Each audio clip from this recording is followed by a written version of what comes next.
There are so many indices of China's rise as a military power that wants to revise the global international order. And I believe that one of the ways of addressing this is to let the Chinese regime know that we are aware of its vulnerabilities. What is that vulnerability? I believe the principal vulnerability of the Chinese regime is its illegitimacy. Nobody elected this regime. 中共的军事扩张构成了一种传统意义上的威胁，即军事冲突或导致区域不稳定，但还有另一个威胁。The presence of something like 90 Confucius Institutes on American university campuses, all of which have very significant propaganda functions in order to distort people's accurate perceptions about the nature of Chinese politics and strategy. If we reflect on the US-China relations during this period, what should be the biggest lesson we learn? I happen to believe that the Republican administration is going to start paying more attention to democracy and human rights in China, notwithstanding the very large number of interconnections between the American economy and the Chinese economy. However, I hardly see any of these people, including probably Mr. Trump himself, expressing a clear and unshakable conviction to the founding principles of America, a devotion, if you will, to fundamental American values and moral traditions. To me, this is the most important reason why and how America could be great again. It is also why America has been the leader of the free world. Any American president who had great accomplishment had that conviction and devotion. So, do you think Donald Trump could be one of them?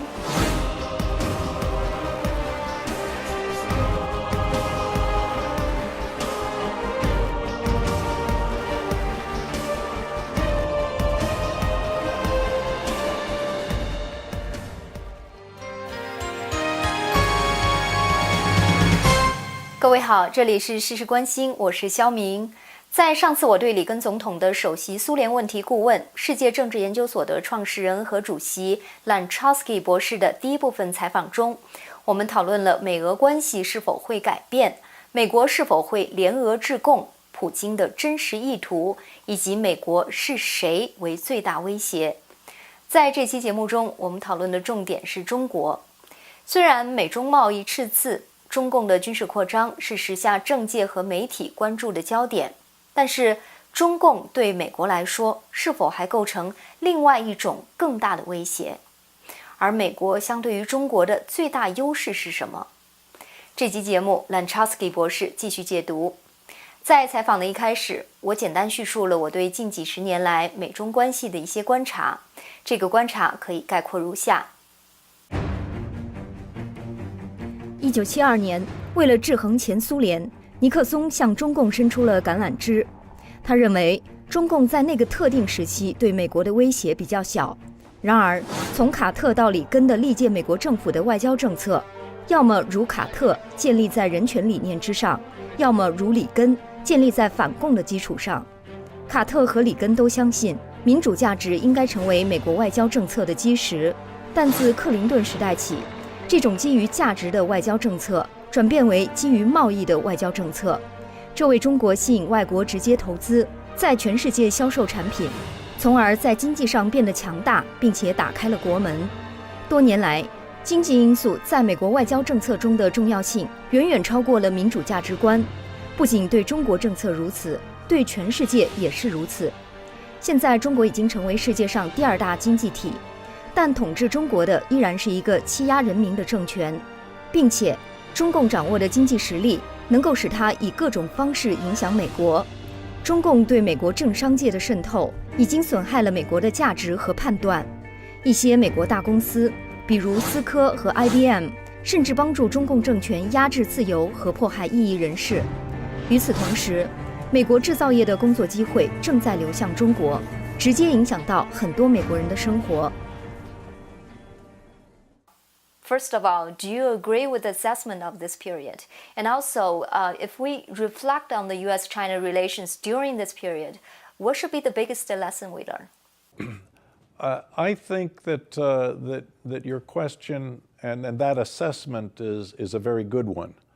I believe that I agree with the general notion that trade has played the larger part in American policy towards China, and a lot of this has been based on the hope that the movement towards some degree of integration in the world economy and private business in China would ultimately bring about a certain level of political transformation, maybe even complete political transformation within the country. But as it is clear, the Chinese regime has learned a lot of lessons from the collapse of Soviet communism, and it has been doing its best to try to ensure that there can be a quasi-private sphere in the economy that can coexist with the monopoly power of the Communist Party. China has tried to make it possible for party members to have private interests and to ensure that those private interests are not at variance with the interests of the party, whereas in the Soviet Union, they were most definitely seen as being at variance with the party's interests. Nevertheless, corruption continues, and there's an enormous amount of political dissent and civil disturbances, demonstrations throughout the country against party corruption and arbitrary and capricious justice. And so the Chinese regime is trying to do its best to again maintain the monopoly of its power in light of the tremendous pressures that are coming from below within Chinese society. I happen to believe that the Republican administration is going to start paying more attention to democracy and human rights in China, notwithstanding the very large number of interconnections between the American economy and the Chinese economy. And my reason for speculating this way has very much to do with the fact that China is being so aggressive internationally. The South China Sea, the air defense identification zones, territorial claims in other places, incidents at sea with the Philippine ships, the attempt to bypass the Strait of Malacca by developing a strategic entry into the Indian Ocean through Burma. There are so many different aspects. The fact that China has established a demographic and infrastructural presence in most of the world's sensitive naval strategic choke points, all of these point to a Chinese desire to basically become a new hegemon in the world. There are so many indices of China's rise as a military power that wants to revise the global international order, and I believe that a greater realism about these things is going to characterize much of the Trump administration's national security policy, and I believe that one of the ways of addressing this is to let the Chinese regime know that we are aware of its vulnerabilities, and we can exploit them if they decide that they are not going to behave in a more harmonious way in their international conduct. What is our vulnerability? What are their vulnerabilities? Well, I believe the principal vulnerability of the Chinese regime is its illegitimacy. Nobody elected this regime. Nobody gave this regime their consent that it should be the governing force of the country.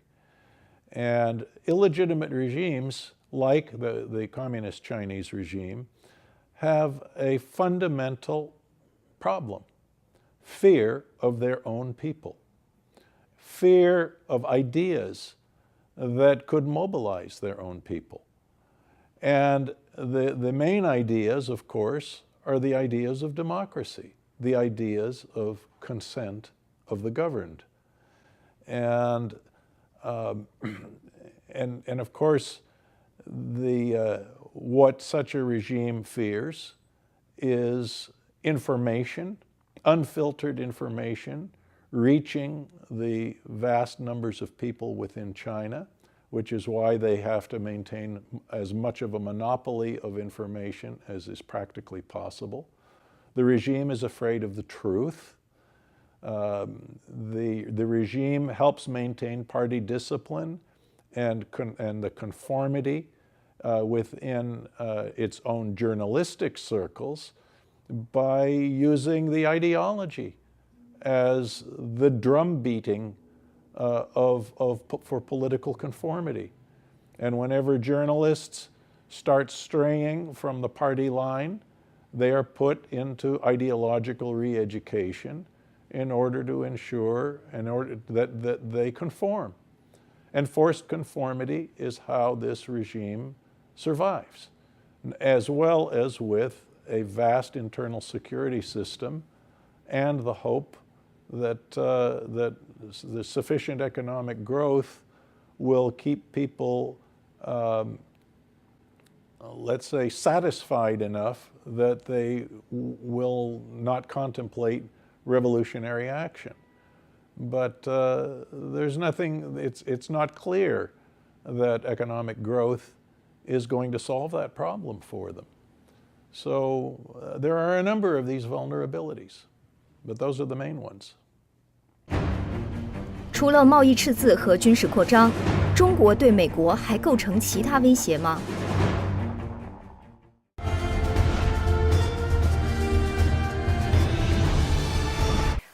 You just talked about the CCP military buildup poses a conventional threat in the form of military confrontation with the US and other countries, or it could be a cause of regional instability. But there's another threat, and that is the infiltration by the CCP into the American business, media, and government. And as a result of that, the institutional assets of America, democracy, freedom, and the rule of law are being compromised. So do you think the American leaders have sufficient acknowledgement of that? I think that you are exactly correct. I think that the infiltration of our society through the use of commercial operations, first of all, the political neutralization of large segments of the American business community, political influence operations of many types, the presence of something like 90 Confucius Institutes on American university campuses, all of which have very significant propaganda functions in order to distort people's accurate perceptions about the nature of Chinese politics and strategy. All of these things are inimical forms of strategic influence that I believe have a corrupting effect on the integrity of American perceptions of reality and ultimately of policy. I believe that there will be in the Trump administration increasing consciousness of all of these developments, and an increasing effort to try to protect the integrity of these various institutions and the integrity of American perceptions at the national strategic level. Do you think the Trump administration will also be looking at the U.S.-China relations in the scope of 50 to 100 years and think of what kind of China America would be able to work with and thrive together? I don't know how many people in America think in 50 to 100 year time spans. The nature of democracies, as Winston Churchill once explained, is that our type of political system is pretty much incapable of thinking strategically for more than about a longer period than maybe 5 or 10 years. And it's very difficult to have long-term continuity of policy. During the Cold War, however, you could see that in spite of changes from Democratic to Republican administrations, that there was continuity, at least a general recognition of the importance of a policy of containment and the desire to avoid decisive confrontation with our enemy in that war. So I think that there are certain elements of continuity which we are capable of envisioning. I think that the rise of China is, as a major strategic power, is going to be a new phenomenon for many Americans who think about foreign policy, because this will be the first time, probably since the War of 1812, that the United States will be facing a peer competitor that will have an economy that may even grow larger than our own. It remains to be seen whether that happens, but it's certainly very possible. And we're not used to this, but we have certain strategic advantages here that China does not enjoy. Because of our economic freedom and our entrepreneurial culture, we have an innovation capability in this country that ultimately was something that the Soviet Union could never match in the various aspects of its military industry and technology. And if we got serious in this country about maintaining a technology security policy, China would have to rely much more on its own internal means rather than stealing our military technology, which it has become so expert at doing.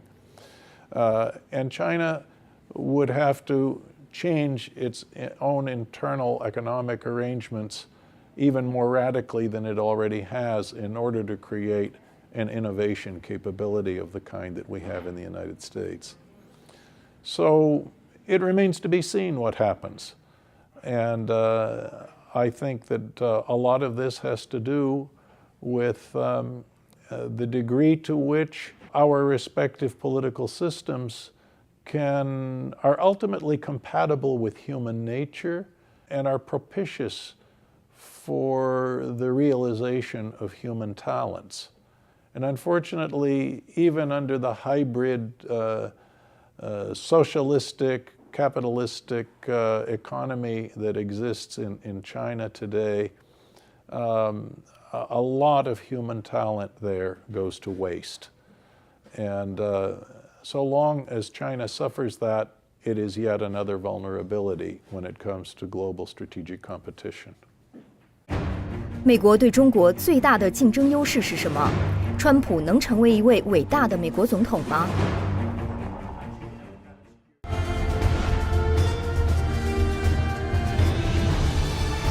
Let's talk a little bit more about Donald Trump's cabinet picking. Overall, I think he had picked people who are technically very capable of doing the job. They have plenty of experiences, they're leaders, and they can get things done. However, I hardly see any of these people, including probably Mr. Trump himself, expressing a clear and unshakable conviction to the founding principles of America, a devotion, if you will, to fundamental American values and moral traditions. To me, this is the most important reason why and how America could be great again. It is also why America has been the leader of the free world. Any American president who had great accomplishment had that conviction and devotion. So, do you think Donald Trump could be one of them? I think it's possible. I think that Mr. Trump has a genuine love of his country and the fundamental underlying values that it represents. Having been in the business world and not in either the academic or public policy worlds particularly, I don't know exactly the depth of his thinking about these fundamental questions of values, of civilization, of culture. But I think that he has a basic instinct and a fundamental understanding about how American political and economic freedom has made it possible for this country to be great in the past, with that greatness not being really a measurement so much of macroeconomic statistics, of gross domestic product and so on and so forth, but it has again everything to do with the less tangible or less measurable category of the realization of human potential, the realization of human talent.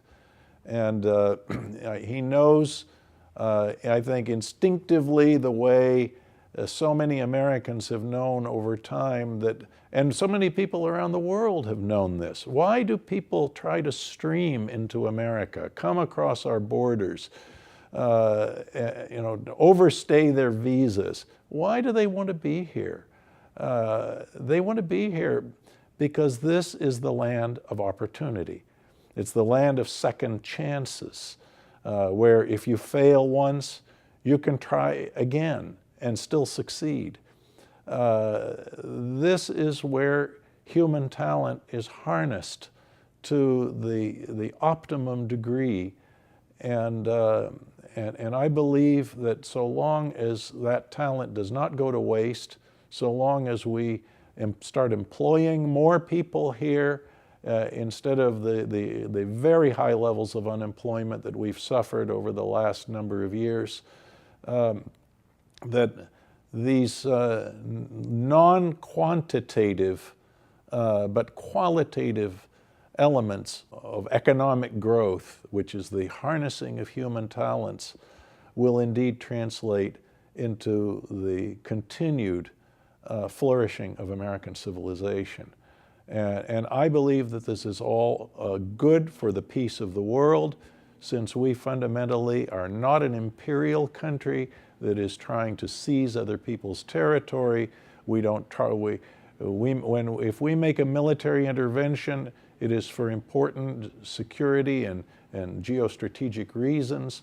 We're not out to steal people's resources. We have been involved in world wars precisely to help defend a certain concept of freedom and civilization, and not to conquer anybody and dominate them. And so this is, I think that the world has to stop and reflect that this is something that is very much in the genetic code of the American system. And I think that President-elect Trump understands this all. And indeed, if his economic policies and his national security policies, as we understand them to have been articulated, can be realized, I believe that there is a great possibility that he can realize the kind of vision that you describe. 我同意Lenczowski博士的观点，美国的伟大不能用宏观经济数据，例如 GDP 或者是强大的军事实力来衡量。它真正的伟大之处在于它能实现人们的潜力。我相信这个能力来自美国的体制财富、自由、民主和法治。川普政府的策略是先关注美国国内，如果他的经济和国家安全政策都成功了，那么他将拥有足够的政治资本来做一些更深入的改变。他有可能使美国重新走上那条让这个国家富强伟大的道路。对于美国将要面临的这些重大改变，事事关心将持续关注、持续报道。感谢您收看这期的节目，我们下周再见。